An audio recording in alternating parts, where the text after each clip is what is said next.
Breaking news. America అధ్యక్షుడు Donald Trump సంచలన వ్యాఖ్యలు చేశారు. తనపై జరుగుతున్న వరుస హత్యాయత్నాల గురించి ఆయన ఆందోళన వ్యక్తం చేశారు. తనను హత్య చేయడానికి చాలామంది ప్రయత్నాలు చేస్తున్నారని, ప్రస్తుత పరిస్థితులు చూస్తుంటే తాను ఎంతకాలం ఉంటానో కూడా తెలియట్లేదని ఆయన వ్యాఖ్యానించారు.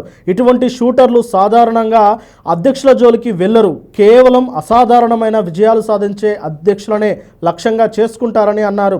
ఈ సందర్భంగా అమెరికా మాజీ అధ్యక్షులు Abraham Lincoln, John F Kennedy హత్య ఘటనను ఉదాహరణగా ఆయన పేర్కొన్నారు. ఇలాంటి ఎన్ని బెదిరింపులకు పాల్పడినా తాను తీసుకునే నిర్ణయాలపై ఏమాత్రం వెనక్కి తగ్గబోనని వ్యాఖ్యానించారు. ఇటీవల ఫ్లోరిడాలోని తన నివాసంలో ఓ సాయుధ దుండగుడు చొరబడిన ఘటనపై స్పందిస్తూ ట్రంప్ ఈ వ్యాఖ్యలు చేశారు. శనివారం అర్ధరాత్రి సమయంలో దుండగుడు ఫ్లోరిడాలోని ట్రంప్ నివాసంలోకి ప్రవేశించాడు. అతడి చేతిలో ఆయుధంతో పాటు ఇంధనం క్యాన్ ఉన్నట్లు సీక్రెట్ సర్వీస్ ఏజెంట్లు గుర్తించారు. వాటిని కింద పడేయాలని హెచ్చరించిన ఆ దుండగుడు వినకపోవడంతో భద్రతా సిబ్బంది అతడిని కాల్చి చంపారు. కాగా ట్రంప్పై గతంలోనూ పలుమార్లు హత్యాయత్నాలు జరిగిన విషయం తెలిసింది. 2024 జూలైలో ఎన్నికల ప్రచారంలో ఉన్న ఆయనపై ఓ వ్యక్తి కాల్పులకు దిగారు. ఈ ఘటనలో ట్రంప్ చెవి భాగం నుంచి తూటా దూసుకెళ్లిన విషయం అందరికీ తెలిసిందే.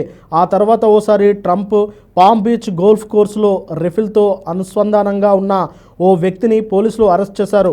మొత్తానికి 2024 నుంచి 2026 వరకు ట్రంప్పై 3 సార్లు హత్యాయత్నాలు జరిగాయి. ఈ నేపథ్యంలోనే ఆయన ఈ విధంగా మాట్లాడారు. ఇంకెంతకాలం ఉంటానో తెలియదు, కానీ తాను ఉన్నంత వరకు ధైర్యంగా తాను తీసుకున్న నిర్ణయాలను తీసుకుంటానని, తాను చేయాల్సిన పనులను ఖచ్చితంగా చేస్తానని, ఎవరికి భయపడనని, దేనికి సడలనని ఆయన వ్యాఖ్యానించారు. చూడాలి మరి ట్రంప్ వైఖరిపై ఇటు ఈ ప్రపంచ ఆర్థిక నిపుణులు ఏ విధంగా స్పందిస్తారో అని.